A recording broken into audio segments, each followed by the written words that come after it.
Estamos dando início ao nosso curso básico bíblico online da comunidade Caminho do Discípulo, pela Escola de Formação Integral Permanente Tal Midim.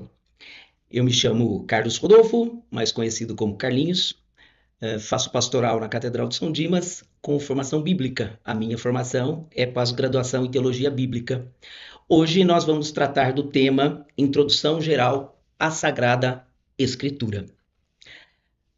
Bem provavelmente você deve ter uma Bíblia na sua casa, não é? A Bíblia é, ainda hoje, o livro mais lido e também mais traduzido da história. E, portanto, é de conhecimento praticamente de todos, de um modo geral, não é? Mas o que ela de fato representa, o que ela traz e os contornos que a cercam tanto na sua edição quanto na sua interpretação. É um pouco disso também que vamos tentar tratar nesse tempo que estaremos aqui. Vale dizer que a Bíblia, começando tradicionalmente com a sua definição, embora nós a chamemos de um livro, na verdade, esse termo, que é herdado da língua grega, ele quer dizer uma biblioteca.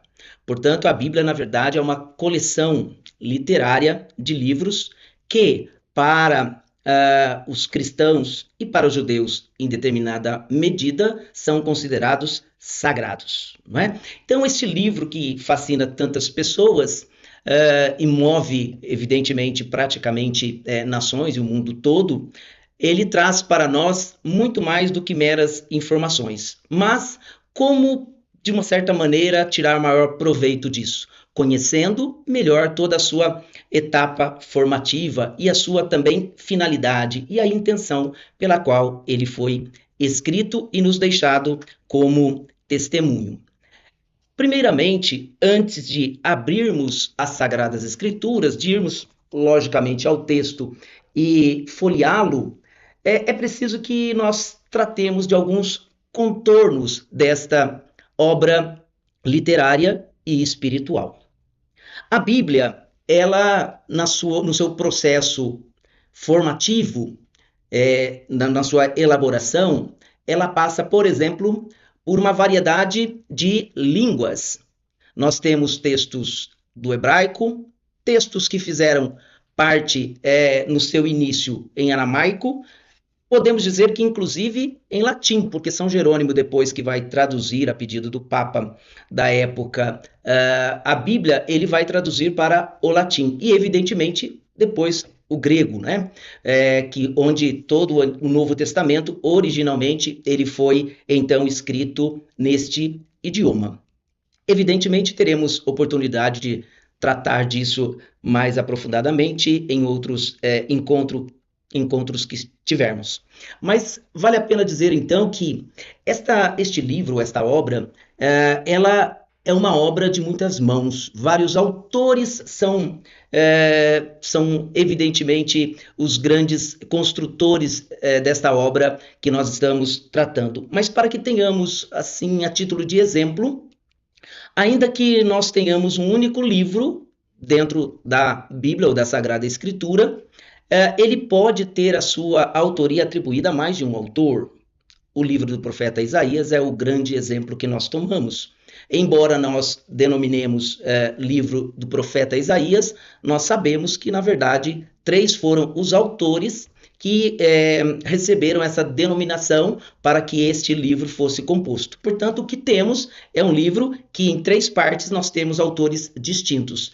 E a autoria é atribuída dos 3 a este profeta Isaías. Só para dar um exemplo do que tem dentro da Sagrada Escritura e que nem sempre nós percebemos ou temos conhecimento. E o que isso, na verdade, muda?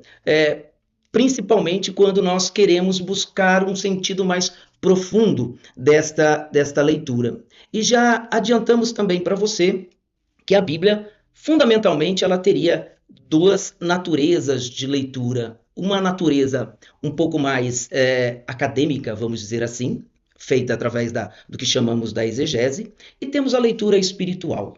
não é? Então, dependendo daquilo que você deseja conhecer da Sagrada Escritura, são os caminhos que nós tomamos para chegar a este conhecimento, seja o acadêmico ou seja uma leitura diária para a nossa espiritualidade, para a nossa devoção, enfim, para alimentar a nossa fé. Se não fosse assim, evidentemente a Bíblia só teria utilidade para os intelectuais, os doutos e os cultos, e não para o povo de uma maneira geral. E nós sabemos que não foi essa a intenção de Jesus, por exemplo, quando ele prega a sua palavra, ele é cercado de pessoas simples. Portanto, a Bíblia é para todas as pessoas de todas as categorias, não é? Mas isso é importante que a gente possa, então, perceber para que a gente possa tirar um proveito maior desta leitura. Dentro da Bíblia também nós vamos ter vários gêneros literários. Vamos encontrar narrativas, poesias, profecias, cartas, novelas, não é? Porque a Bíblia é exatamente isso, uma biblioteca. E toda biblioteca ela é organizada de acordo com as definições ou as naturezas, os gêneros literários das obras que fazem parte daquela biblioteca. Se você for a uma biblioteca qualquer, você vai perceber que até para facilitar o leitor, existe essa divisão. Obras profissionais, obras, por exemplo, de romance, ficção e assim por diante. A Bíblia também não é diferente. Portanto, esta biblioteca ela engloba vários escritos organizados também, normalmente, de acordo com o seu conteúdo. Nós temos duas grandes divisões dentro da Bíblia, que nós comumente denominamos as duas grandes divisões, Antigo Testamento e Novo Testamento. É o que comumente nós conhecemos. Por quê? Nós temos a história do povo de Israel até o advento de Jesus Cristo, portanto, Antigo Testamento, e a partir de Jesus nós costumamos chamar de Novo Testamento. Por que nós utilizamos esta precisão, costumamos chamar? Porque, na verdade, sob o ponto de vista do povo originário da Sagrada Escritura, que é o povo judeu, para ele só existe um testamento. Portanto, não faria sentido falarmos em dois testamentos. O que mais exatamente nós costumamos dizer é que se trata de um primeiro testamento e um segundo testamento. Porque para o cristianismo, e nós sabemos que a Bíblia, tal como ela está na sua grande maioria disposta, ela é um livro fundamental para essas duas grandes religiões, o judaísmo e o cristianismo. Para o cristianismo, existe uma continuidade do antigo com o novo. Portanto, o antigo é aquilo que se promete, principalmente através dos profetas, se anuncia através dos profetas, a partir de Jesus é o cumprimento de tudo isso, né? Jesus vem para cumprir exatamente tudo aquilo que foi anunciado pelos profetas, no que costumamos chamar Antigo Testamento. Então, vale a pena fazer também este registro, né, sobre as Sagradas Escrituras.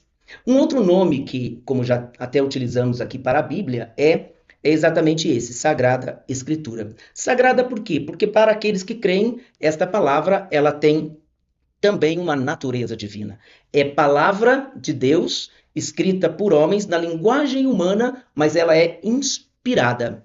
Então, este livro ganha a dimensão ou ganha essa característica de sagrado. E por que escritura? Permita aqui usar um pouco o exemplo daquilo que nós temos no nosso dia a dia. Se você tiver que fazer uma escritura e for exigido que esse documento ele tenha uma publicidade, por exemplo, você vai no cartório e faz uma escritura pública para dizer que essas partes, elas na verdade se comprometeram. Então, por que Sagrada Escritura? Porque ao longo do tempo, Deus foi fazendo alianças com esse povo. E cada aliança é como se fosse, evidentemente, uma escritura, não é?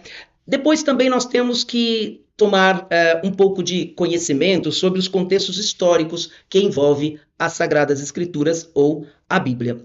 Porque a Bíblia ela nasce num contexto muito próprio, num contexto histórico, real e concreto. E ninguém vive fora deste contexto também. Qualquer pessoa em qualquer lugar, ela está, de certa maneira, condicionada a vários aspectos históricos. Por exemplo, geográfico, político, social, cultural, religioso. A Bíblia, quando ela nasce de um povo que vive dentro dessa realidade.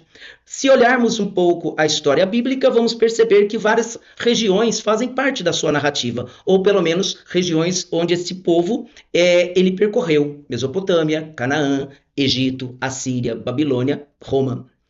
Também nós podemos perceber que temos sucessivos movimentos políticos, ou seja, dominações e poderes, como os egípcios, como os gregos, como os romanos, que passam a dominar a região que é o berço das Sagradas Escrituras. Como social, nós temos a monarquia, por exemplo, instituída sob o profeta Davi.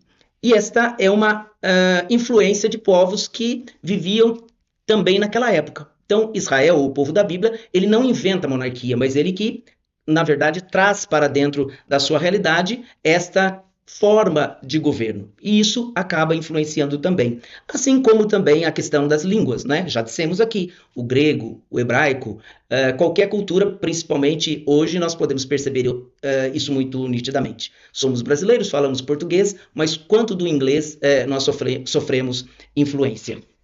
E também no aspecto religioso. O povo de Deus nasce envolto a vários povos, que tinham também seus cultos, sua fé, sua crença, e que parte disso também acaba influenciando na forma de viver e interpretar a nova fé nascente. Deixo aqui registrado um exemplo muito prático para nós.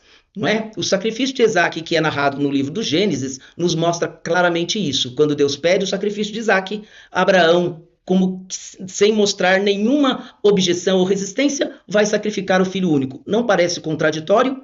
Provavelmente, muito provavelmente mesmo, Abraão percebia que aquilo era alguma coisa que acontecia nas outras culturas. E Deus quer mostrar para ele que esta nova crença, ou essa nova fé, ela traz algo de diferente. Para este Deus, sacrifícios humanos não serão aceitos. Então esta é uma novidade, que esta nova fé nascente através dos pais de Israel começa a se edificar no meio do povo. Então veja, influências também sob o ponto de vista religioso. Caminhando um pouquinho mais, uma coisa que nós podemos perceber é que tradicionalmente a Bíblia ou o seu conteúdo, ele era passado originalmente de forma oral. Não se tinha a escrita, se tinha exatamente a vida. E esta vida era celebrada e passada de pai para filho. Portanto, aqui vale a pena a gente já adiantar uma coisa. Primeiro nós temos a vida, depois nós temos o livro. O que isso, na verdade, traz para nós como novidade? Tanto o povo quanto a igreja, eles são os originários, ou o que chamamos os geradores da Bíblia. Então não foi a Bíblia que gera o povo de Israel e nem é a Bíblia que gera a igreja, muito pelo contrário. É a história, é o povo que dá origem ao escrito e também é a igreja que depois vai dar origem à Bíblia. Até porque no começo do próprio cristianismo ou da era apostólica, nada se tinha escrito. Jesus morre pelo ano de 27 ou 33, dependendo da contagem. Nós sabemos que nada foi escrito do Evangelho. O primeiro livro a ser escrito foi a Carta de São Paulo aos Tessalonicenses. Portanto, a igreja viveu tudo isso primeiro e depois ela coloca por escrito. Então, a Bíblia, para nós, ela é uma herança da igreja. Caminhando um pouco mais, o que vale a pena também destacarmos? Uma coisa que a Bíblia é e outra que a Bíblia também não é. Importante saber que a Bíblia não é um livro histórico no sentido moderno do termo que hoje nós temos. Não é uma reportagem, não é um livro que foi editado contemporaneamente aos fatos, como se um repórter estivesse lá ao lado dos acontecimentos.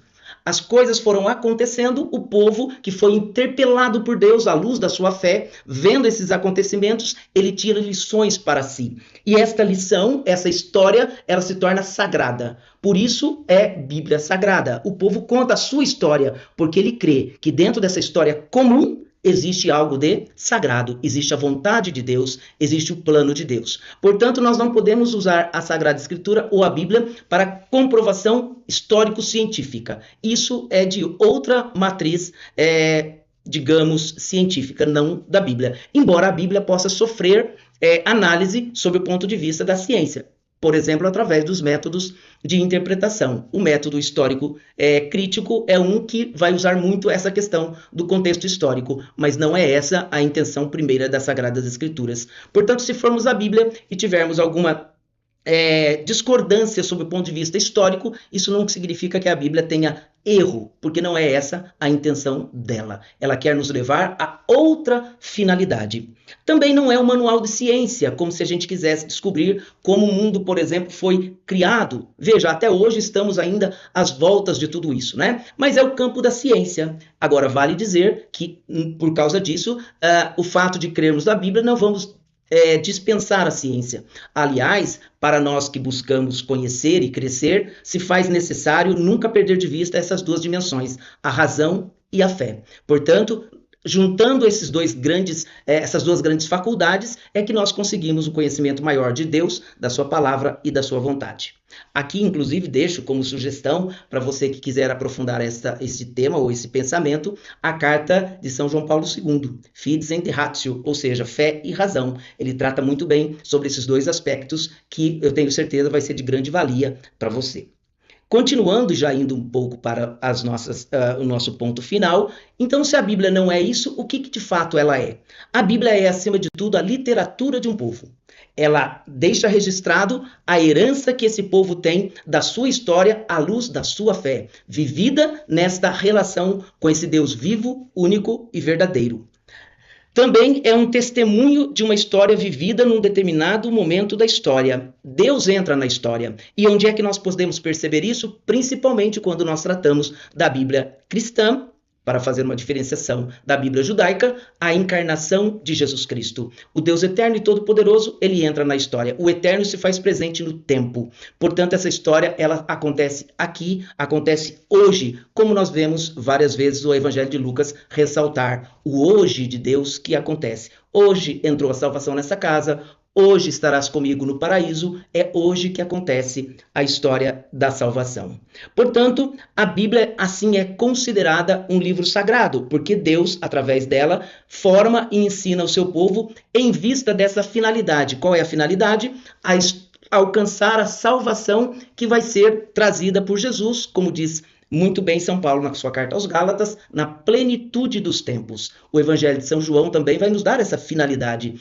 Tudo isso foi escrito para que você conheça Jesus Cristo, e conhecendo a Jesus Cristo, você, professando a fé nele, você tem a vida eterna. Por isso que a Bíblia, de fato, é o livro que nos traduz essa história de Deus que acontece no hoje da história, que acontece na história comum, mas ela ganha uma conotação de história sagrada. Por quê? Porque o povo percebe que essa história aparentemente comum, sujeita a todos esses contextos que nós já falamos, nela este povo percebe a vontade de Deus.